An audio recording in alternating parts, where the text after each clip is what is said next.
35, we were running a little bit late, but it is what it is. My computer gave me the death screen, so while we're waiting for whatever to go on, we can say the pledge maybe, and then try to go through the paper. I pledge allegiance to the flag of the United States of America and to the republic for which it stands, one nation, under God, indivisible, with liberty and justice for all.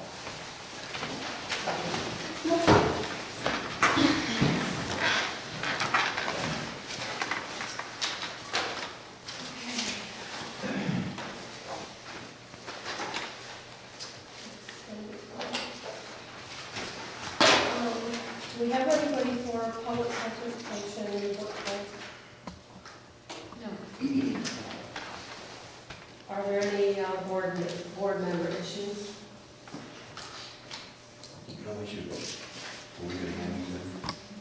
We're gonna actually review, we're gonna have discussions later on.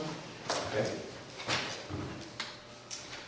Okay, can I have a motion to approve the minutes from September 10th? I'll move. Mandy? I'll second. Lynn? Any questions or discussion? All in favor? Any opposed? Motion is carried. Can I have a motion to accept the warrants on file? Rick? Second. Reggie? Any questions? All in favor? Aye. Any opposed? Motion is carried. Can I have a motion to accept the treasurer's report dated August 31st? I'll move. Was that Lynn? Yes. I'll second. And Mandy? Any questions, comments? All in favor? Any opposed? Motion is carried. Can I have a motion to approve the claims auditor report dated September 19th? Joe? Rick? Any questions or discussion? All in favor? Aye. Any opposed?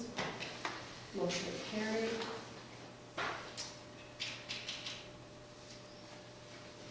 Can I have a motion to enter into the sand contract with the town of Edwards? Mandy? I'll second that. Rick? Discussion? What's the detail on the cost? $1. It's a bargain. Is that the best we can do? I think We searched. all of our options. Yeah. It's either that or go to the beach ourselves. Yeah. They were very generous. All in favor? Aye. Any opposed? Motion is carried. I want to see if John is out there. This weekend? Did you get some? Something.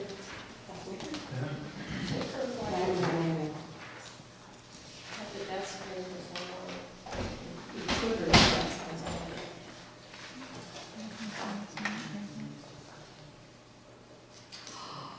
I did it. So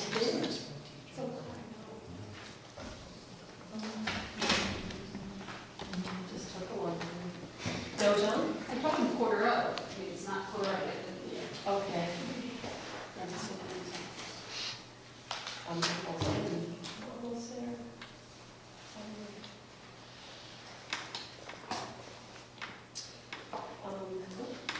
Okay, sorry, my computer finally decided to boot up.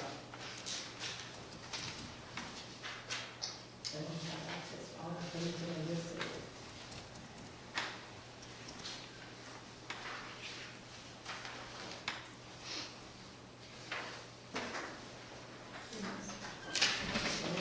Oh, it's coming. Okay. Just having a slow day.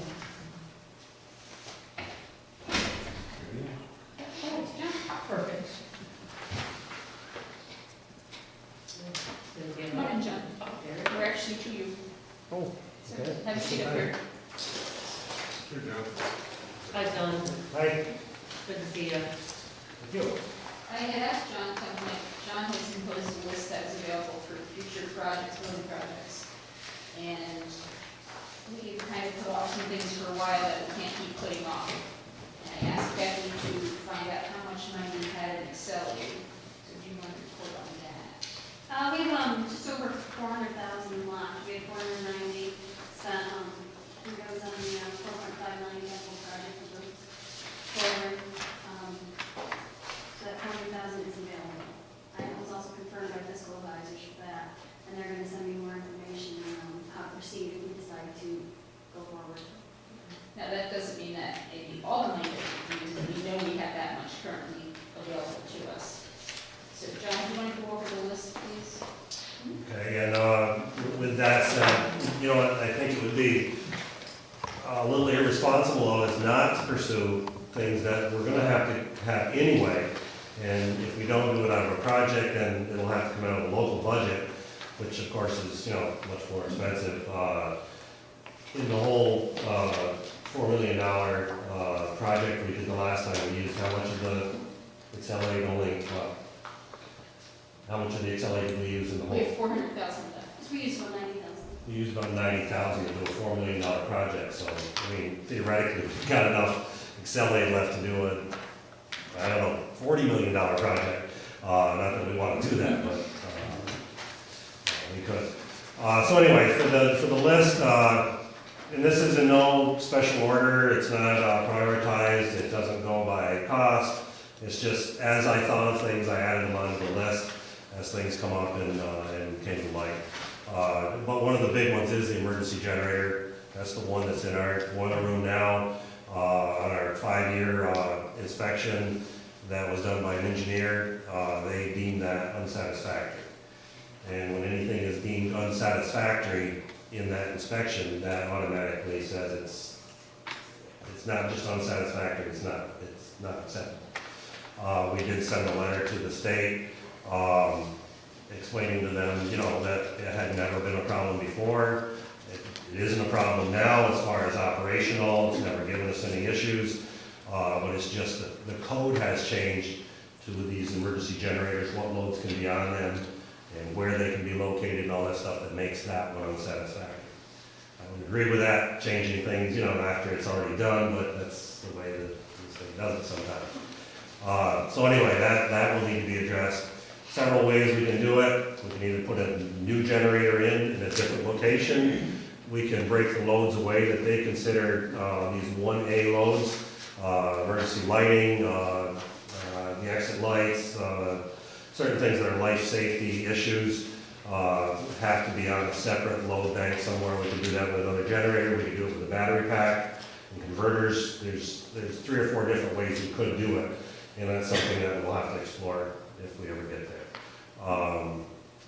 Our double pane windows. As you can see, there's a couple, 3 in here.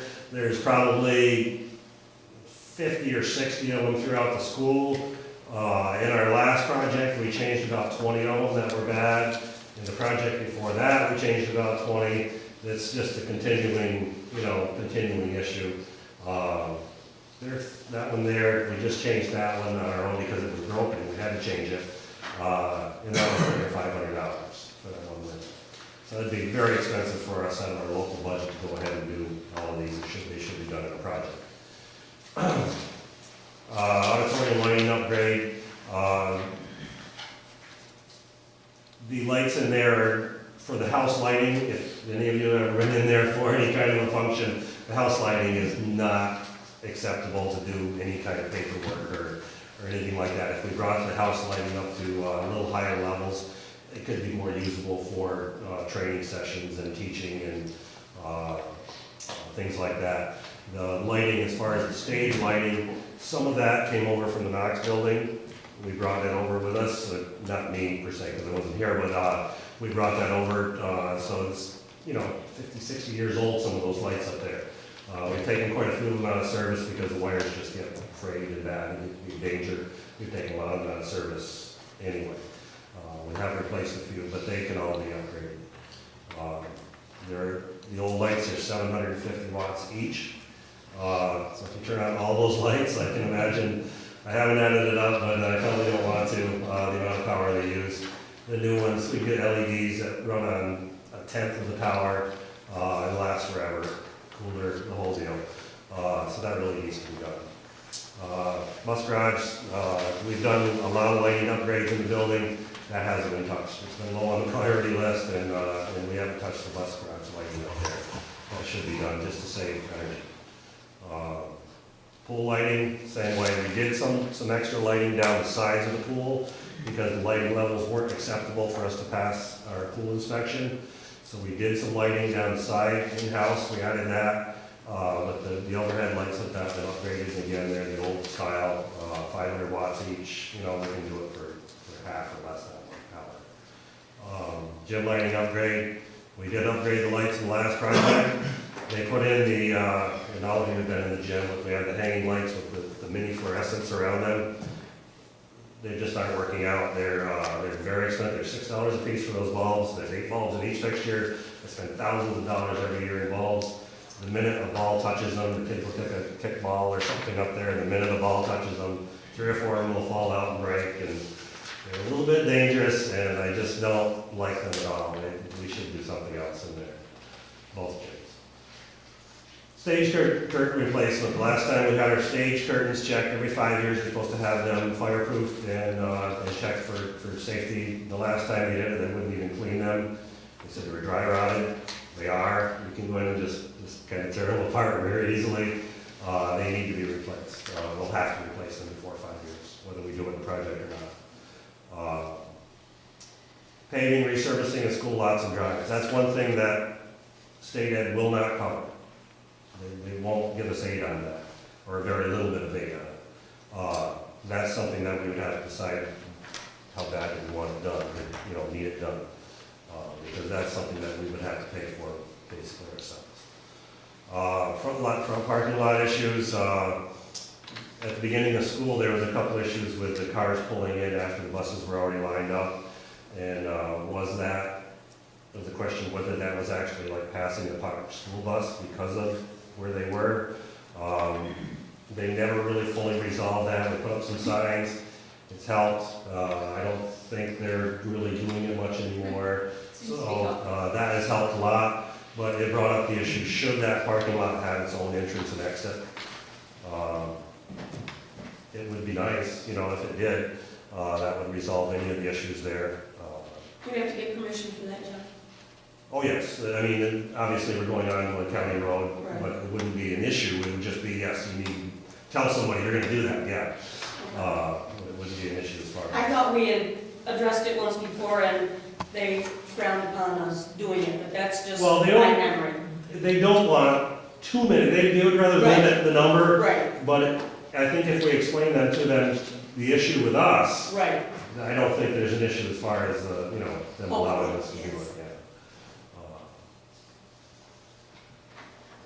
yeah. Office reconfiguration. As all of you know, we've done the office thing out front. There's ways it could be done a lot better, a lot more convenient. If we did a project, we could move a couple interior walls around, change a few doors, for not a huge amount of money, and we could configure that to be, a little more usable, and more student and office friendly. Carpet replacement, it's been 10, 12 years. That's just a periodic thing you need to do. They wear out, take a lot of traffic. I think we should do that, and if we do a project, we should do that. Window shades in the middle school. In the original project, there was never any shades up there. It isn't so much a problem right when it gets into the dead of winter because the sun never gets around that far. But in the fall and in the springtime, in the afternoons, it gets terrible up there as far as heat and the light and stuff. So we should have some shades up there, those windows. Swing stops for emergency windows. Most of you are familiar with them. When we did the last project, we put in the windows that could swing sideways for code reasons, because the other windows weren't quite, they were big enough, but they were just barely big enough to fit code. And in order to make them fit code, they had to actually take a piece out of the bottom sill So when you shut the window down, it lost its seal, they didn't seal real well. So anyway, that's the reason we replaced them. When they replaced them, they never added any swing stops. So when you open the window, it's just kind of flopping in the breeze. We've had one of them get caught by the wind and torn off completely. That we've had to put back on. We should put the swing stops on there, about $100 a piece. I could probably do it in my budget, but if we're gonna do a project, that's, you know, about $10,000 that we wouldn't have to spend.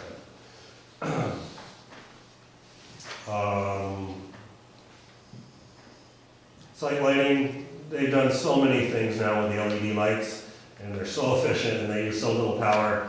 You know, we should look at upgrading our site lighting to LED site lighting too. And again, the upgrades that we're doing throughout the school, we should really be looking at the LEDs. They're I think, the final thing for a while. Power generation from excess biomass capacity, waste heat generator. A while back, I passed around this thing for the generator. That does take low-grade heat, and low-grade meaning that most power is generated from steam. Low-grade heat meaning we can do it with hot water, and we can generate up to a third of our own power. I really need some engineering help with that. There's a lot of things that go into it, and at first look, from my point of view, it's good. But as most things are, if it's too good to be true, it may be. So I really need some engineering help on that to see whether it's really feasible for us to do it. I worked out some numbers, and like I say, with my numbers, it looks pretty good. I think we could actually, you know, make some power for nothing, pretty much. One of the issues is that when you heat this fluid in here that turns into like a steam and turns the power, makes the power, that fluid has to be recondensed back in the fluid again. So you've got a condensing load. Well, this condensing load, you can cool it with water.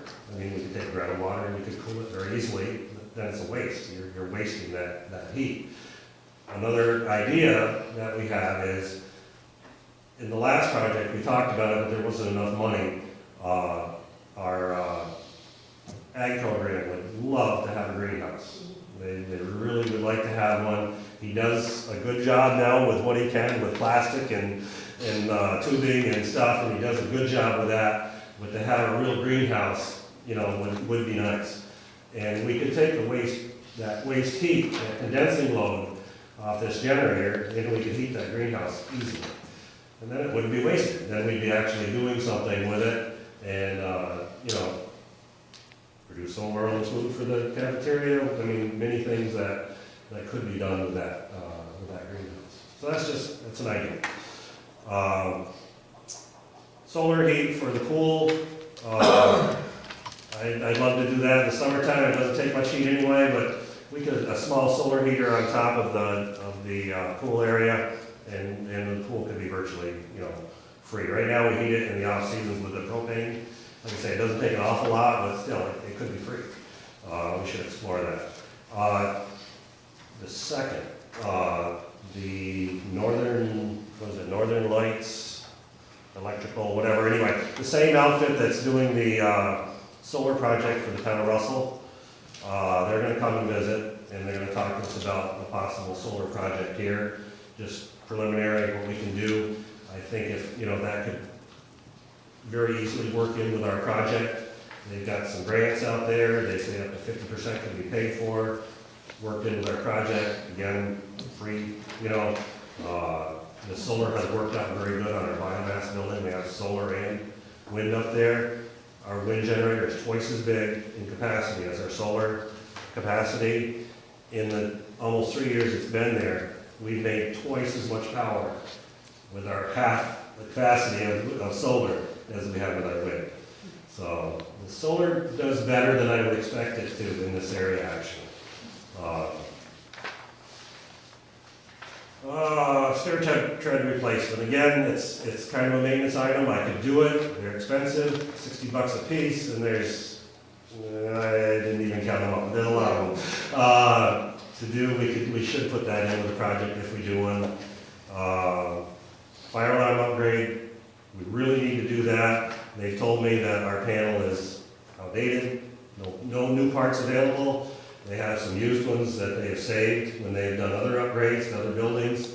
There are some used parts available, but he said if that happens to be the right part goes, we may not be able to get a part Is for that it. NCC? That's not NCC, it's Simplex.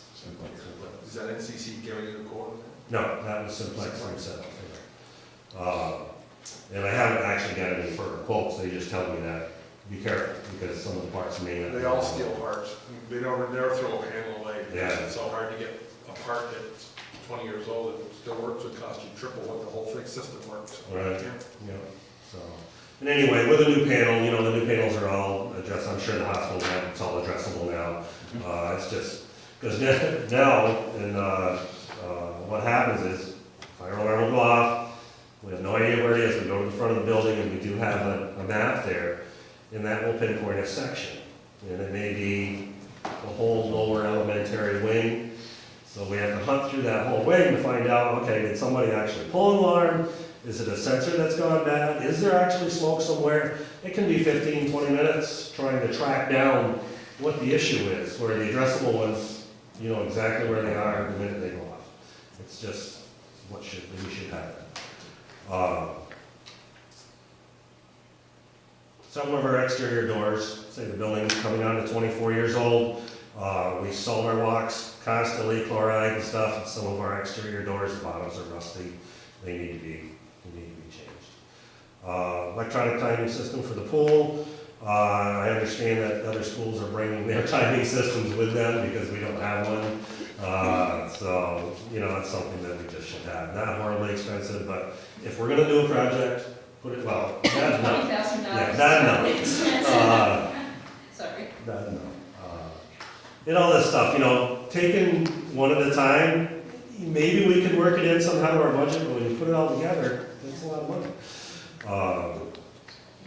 Polisher filter for domestic water in the school. Any of you have been here very long, know what our issues are. We've got iron, a lot of iron in our water. Every now and then, some of that iron will bleed through. We get a little orangish tint.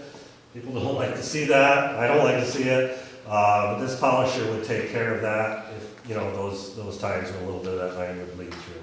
Not a dangerous situation, just doesn't look good. It's not appetizing. Software for the bus garage. Again, some of this stuff is wish list stuff. The drivers complain a lot when they wash their buses, they wash their windows. We've got very hard water, there's spots on the windows. We've got a software for down here, but we don't have one for the bus garage. When we built our biomass building, they had to put in a software for that biomass. I don't use it. I've got a software down here. When I have to make up water in my system, it's all connected, I make it up from down here. I've never put that system online. We could easily take that system, put it in the bus garage, no money, just a little bit of piping, and we could use it up there. Or we could put in another one and we could save that for back. That's kind of what I was doing, but it's not, you know, not a big issue. Bus garage and it's a different water system? It's the same system, but it comes off before it goes through the school. It doesn't actually go through the school, it cuts off before, about the same level. Heat exchanger for the bus garage, hot water. Again, that's a small heat exchanger up there right now. We have a hot water heater, electric hot water heater. We could do it much cheaper off our biomass boiler with a small heat exchanger. We can heat our hot water up there with that. Not a big ticket item, but just something. Master clock upgrades, again, 24 years old. It's the old system, everything's wired. They got the new systems that are wireless, that will actually hook in with the atomic time in Colorado or wherever it comes from, and we could actually be on the right time all the time. There's a lot of advances that have been made in that in the last 20-some years. High school and elementary elevator door operator upgrades. And what that is the elevators themselves work great, but the doors, the operators of the doors are very, I don't know how you want it, they are kind of complicated. It's a lot of relay, a lot of things have to happen and safety things have to happen before the door will open and before it will shut and what stops it from shutting and just a lot of stuff goes on. These are old enough to where they do all that stuff with relays. Just lots of relays in there. And those relays are constantly, there's one of them bad here, there's one of them bad there, there's just a lot of issues with it. These door operators were built by a company that was only in business for 6 years. We happened to get them, they were a little bit on our project when the school was originally built, and there's no blueprints for them. In fact, this summer, we were on the phone with a guy, I don't know how old he was, he sounded old. But he worked on it originally, and he did help us out, and we ended up finding an issue with the high school door that I didn't think we were gonna be able to solve. He ended up helping us find that issue, but like he told us himself, he said, I'd be changing those. So anyway, we can upgrade those doors to new electronic, doors, not change the elevators, just upgrade the door operators. Add a heater to the girls' locker room. Lori can tell you that ever since we put the new locker rooms on over there, Oh, yeah. they put in a system, and I guess to their defense, it was state mandated that they had to put in a system that took 100% outside air. That's pretty tough to do in the North Country. When it's below zero, you can't take 100%. It's never operated the way it should. I had to put antifreeze in, it froze up 3 times the first winter. It was all under warranty. Finally, we put antifreeze in that part of the system. It didn't freeze up anymore. Still doesn't produce enough heat. So anyway, we need to do, something with that. Front entrance doors. If you look at the front entrance doors when you come in, we try to put little L brackets in there and stuff to keep them from moving, because the bottoms are just deteriorated and rotted off from just all the chloride and stuff that we use to keep the walks clean. And then the last one is the greenhouse. We could use reclaimed heat. It's just, like I say, some of this stuff is wish list. On the, when I was in the swimming pool years ago, there's a lot of deterioration in there also. Was that ever taken care of? Yep, we did take care of that. You mean in the pool itself? The stairways are all, We put new stairways in the last project, yeah, and we took the bottom of the beams were even getting funky, like, and we took off the front of the beams, added plates on them, took out pieces of the wall, yeah, we did that last project. how about the, I know when they first built the school, they had problems with the cooling of the heating systems, drawing cold air and freezing, that's all. Yeah, with that I took care of when I first came, yeah, a long time ago, yeah, it's been taken care of, yeah. And the generator, you're talking about some generator was the original project? The original generator in the boiler room, yeah. It runs fine, it works fine, we've never had any issues with it. They just, with the code changes through the years, it's not acceptable to them. What you want, more power output? Not necessarily, it's the type of loads that are connected to it. Right now, we've got like our well pump, so we can have water, if the power goes out, we can still have water, flush our toilets and whatever. We have one of our boilers connected to it, so we can still have heat. It's the generator, our generator is set up right now for building protection, not necessarily shelter, because all of our lights won't work and everything, like that, but it's set up for building protection, that we won't damage our building. If the power goes out for an extended period, we can preserve our building. Would you recommend building another generator to protect the load, or build a bigger generator that's going to do everything? I'm sort of leaning toward breaking away these loads that they're worried about, these 1A loads, or I think that's the term 1A they called it, or something like that. These 1A loads, and putting them on a battery bank myself. I'm leaning a little bit toward that. I think that would be the cheapest way out of it, and maybe the simplest way out, rather than adding, another whole generator. They don't want the generator even being in this building, so they have to put another building outside for it. That can get very complicated. And you got a whole other set of, mechanical issues there to maintain.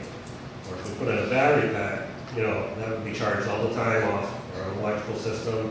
It only has to run for us, they've got a time of 2 hours, maybe 3 hours. It has to be able to maintain that load for that many hours. And not that batteries are maintenance free, because they've got a finite life to them too. But I think that would be, again, engineering, we need some engineering advice on some of this stuff. No opportunity for load shedding or anything to try to take some of the load off it? Off the generator? It's not really a load issue, because we've never really had a load problem with it. it's just this code thing that these loads can't be connected with these loads, you know, type of thing. These ones they consider life safety, like, you know, the emergency lights, there's a list of them, they had 2 or 3 things There's there. something for the elevators. The elevators, yeah, they're reserved enough for the elevators, let the elevators down. There's 3 or 4 things, they just don't want those connected with anything else. And we went back for a car, they tried to, I mean, they actually were the company that did the inspection, but said codes have changed.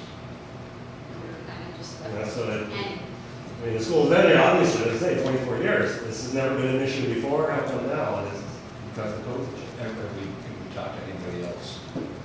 We did, John Warnick, talked to him, and he agreed that these loads are supposed to be broken away. But then we sent the letter to the state, you know, they'd already gotten their inspection anyway, and then we sent the letter to them stating our issues. We've never had any problems, everything worked fine, you know, and they have never even responded to that. Yeah. I mean, we may get away with it forever, I don't know, but then again, if the codes are there for a reason, if it really should be done, then we should do it probably, but. Well, if that's when the codes are, and if something happens and we fall short, they will throw that up on us. Oh, exactly, yeah. We weren't in compliance with code, Yeah. even though they changed it after you build everything. Right. That's what they're gonna say. Yeah.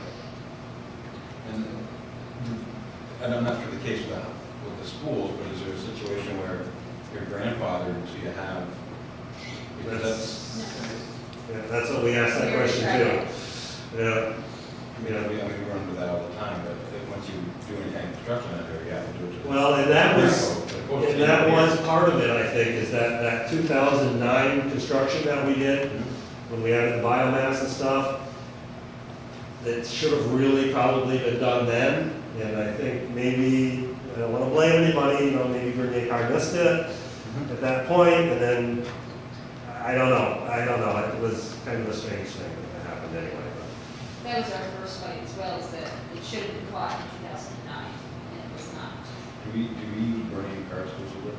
We don't have to, we have the last couple, and that would be something we would open up to board and see what now, what company. John also had talked about, we really need more of an electrical person than an architect for many of these things. That's what I'm thinking, for this project, that we hire more of an engineering firm. MEP firm. Yeah, and then if they need a little bit of architectural help, like maybe for the renovation issues, they'll sub that out. So I'm wondering if we're relying on burning car for these kind of mechanical compliance. It would not be my recommendation after what we went through I recently. would support that. Yeah. How the present roofs, how long, I know the high school hasn't been replaced since we built the school. The roofing? Oh, the roof, no, we're all set with roofs. Are they, you're 20-year warranties, for how long? 20-year warranties. From now? From, what was it, four? Half of them were done in 4, and the other half were done in 9. So, So we got 20 years from 2004, 20 years from 2009. The roofs should be good. Not saying that, I mean, we have shingle roofs on some of these.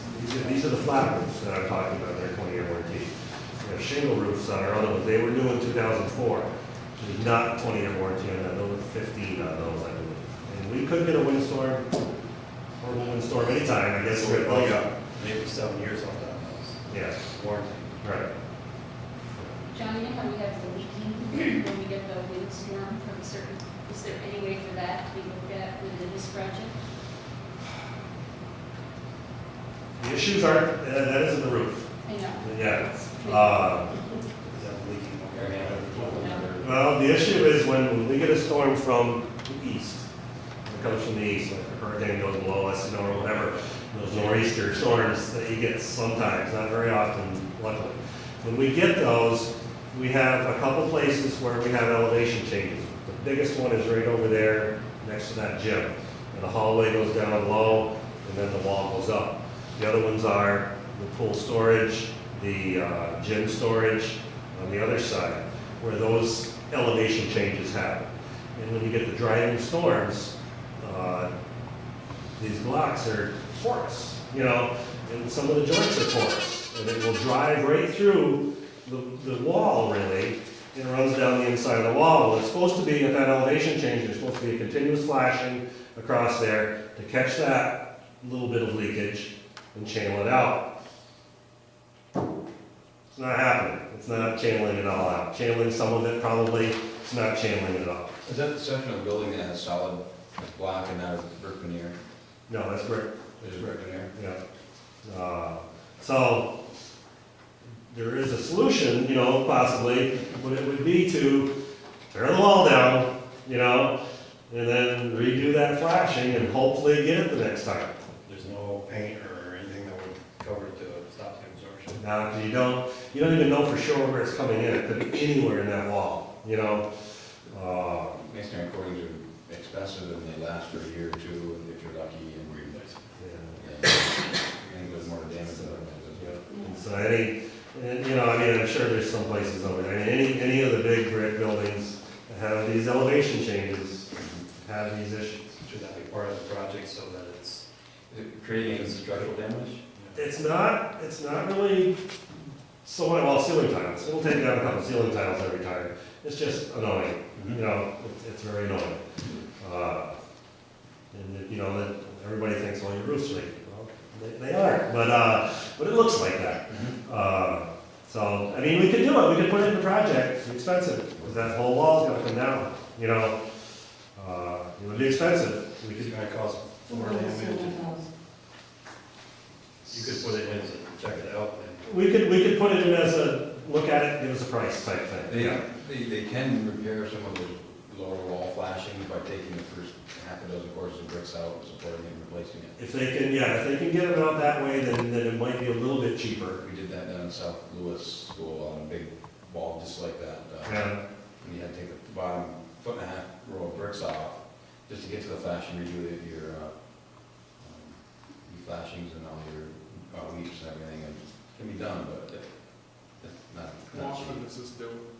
How often does this happen? When we have a bad storm from the east. How many times Sometimes a you year? have, Sounds like a lot of money to be Roughly. spent for a nuisance. well, yeah, sometimes you have it a couple times a year, sometimes there's 4 times a year, but,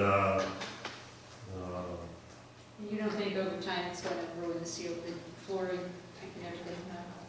It's pretty deep sometimes. It can It's be. coming in. it can be, it can It's be, concerning to me. yeah.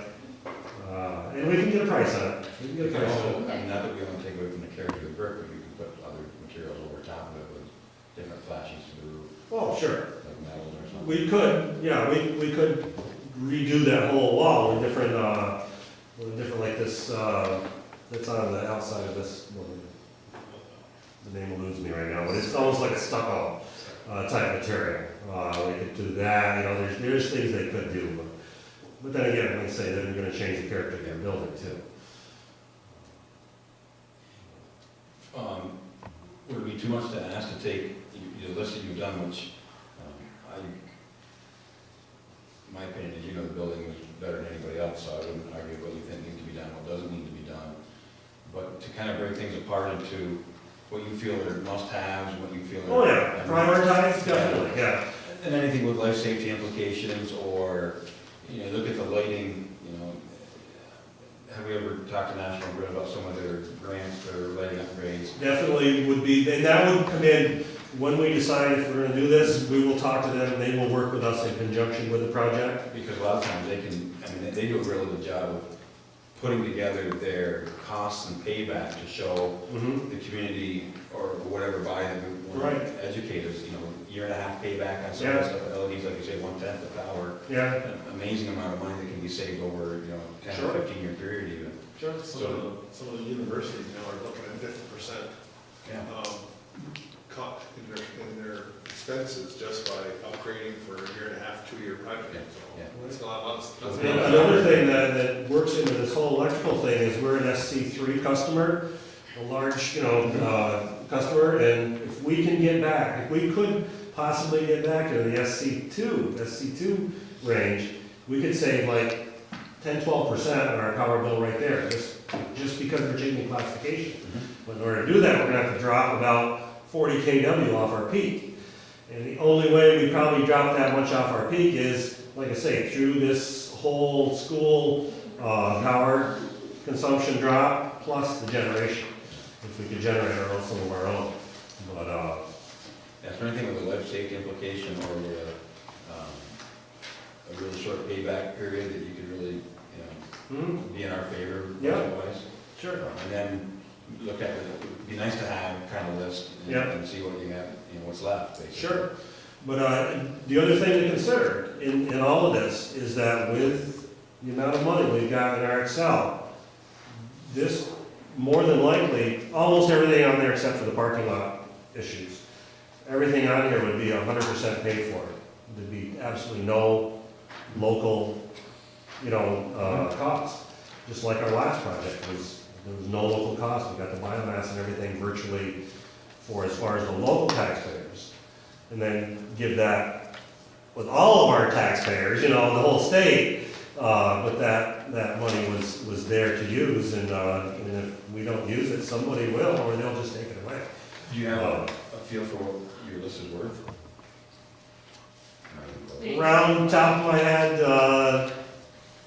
2.5 million, Yeah, I think that's. which is in the realm of things, a fairly small project, and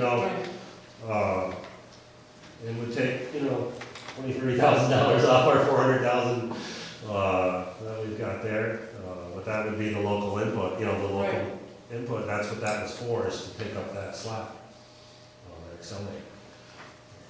But I think it would be irresponsible for us not to at least explore it and look at it, and, while that money is still there, and because most of this stuff is just gonna save us money down the road. How does the Excel work? I cannot at the moment, but I will. Would you be able to? Yes. next meeting I will. Because, it's not like say you have, and I agree, this is a couple $1 million probably, by the looks of it. And then we have $400,000 in Excel aid, so where does the balance of that come from? We were 92%? Okay, 92% state aid, okay, so if it's $1 million and we're 92%, we only need to take, 87%. Well, we don't get more on some of it though, Some things we do get more. because our last project, Overall average. yeah.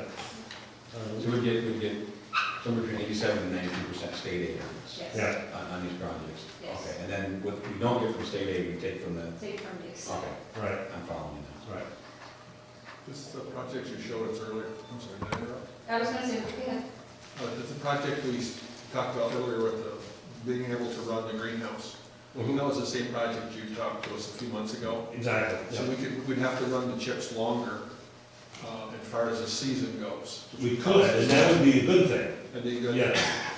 We want to run, I'd want to run it longer. I'd like to start it up right now, but I can't, there's not enough load. So right now I've got our little oil boiler on, and we're burning oil at $3.50 a gallon, where I could be burning the same amount of wood for 87 cents, and get the same BTUs out of it. So, yeah, I'd like to be able to fire it up earlier. Basically, it's like a dummy load with hot air. You're trying to get rid of it. You're Well- trying to use it somehow. How the whole thing would work, I don't want to get too involved into it here, but how the whole thing would work is that this generator will take the low-grade heat from 190 to 220, say.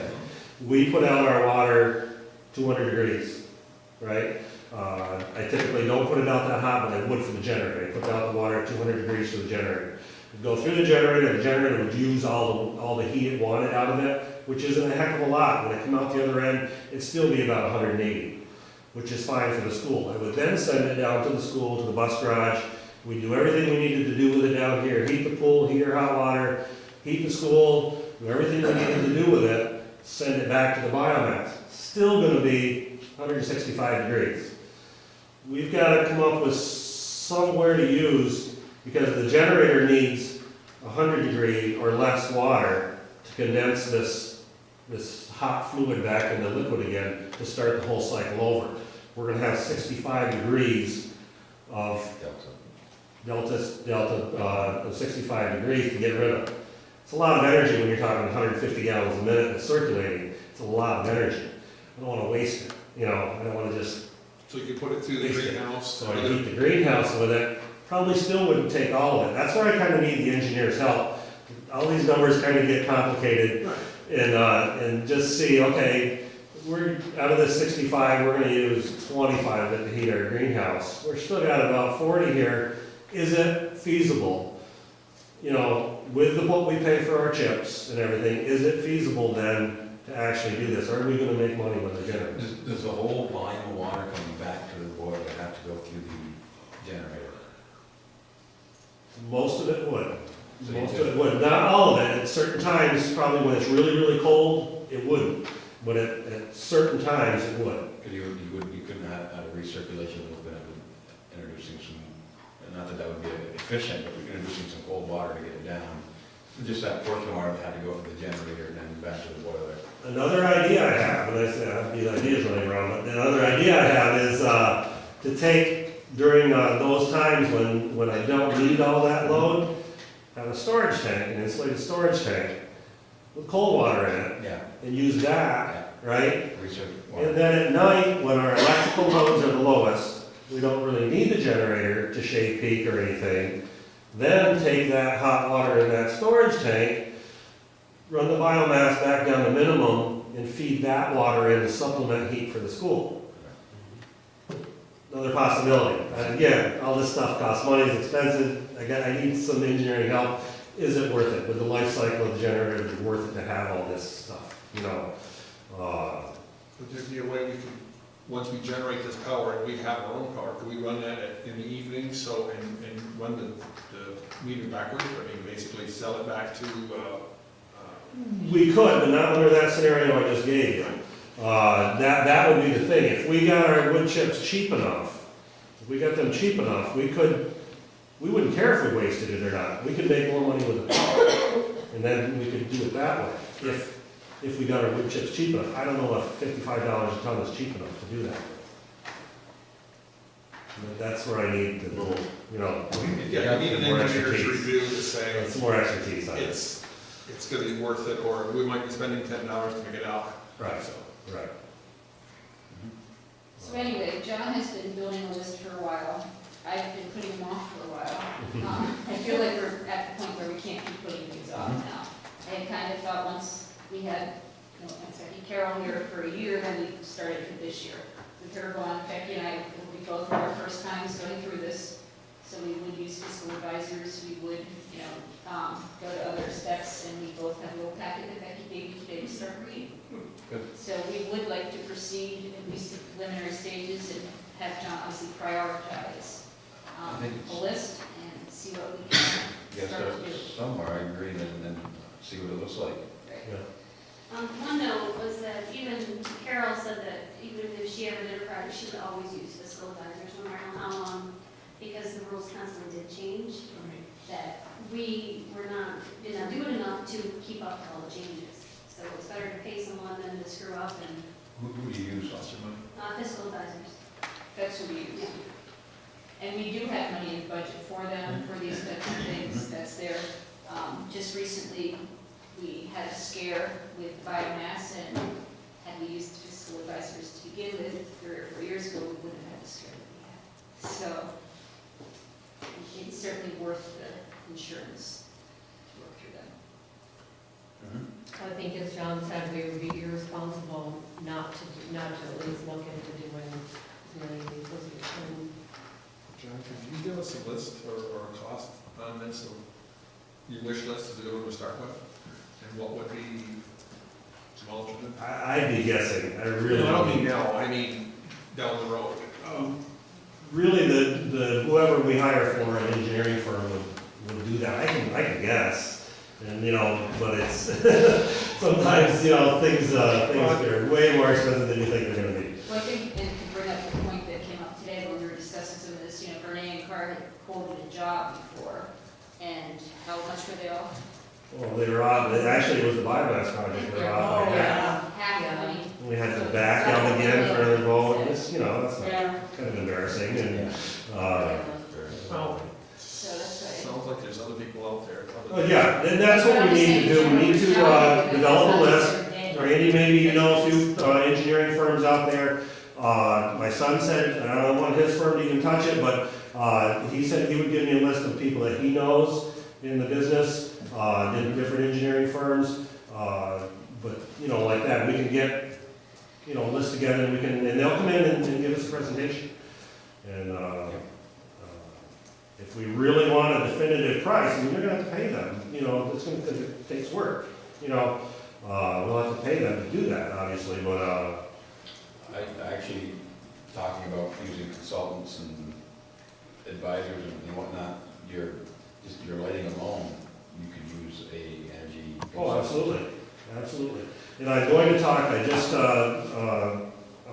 actually got a thing in the mail today from the National Grid, is that they have some free consulting services. So I'm gonna give them a call tomorrow, actually, and talk to them and just find out how, you know, intensive their free services are. For you, Yeah, John, one note, before I left Anson, they were doing a upgrade, the LED bulb upgrade, so, I will contact them and see who they got. right? They were finishing up as I left, so I don't know, didn't see it through, but Mm-hmm, I'll get their, Yeah. contact information for you. great. Do you have a contact for National Grid? I do, yeah. All right. Thanks, John. John, thank you again for your hard work. We're fortunate to have you. I couldn't do it without everybody's support.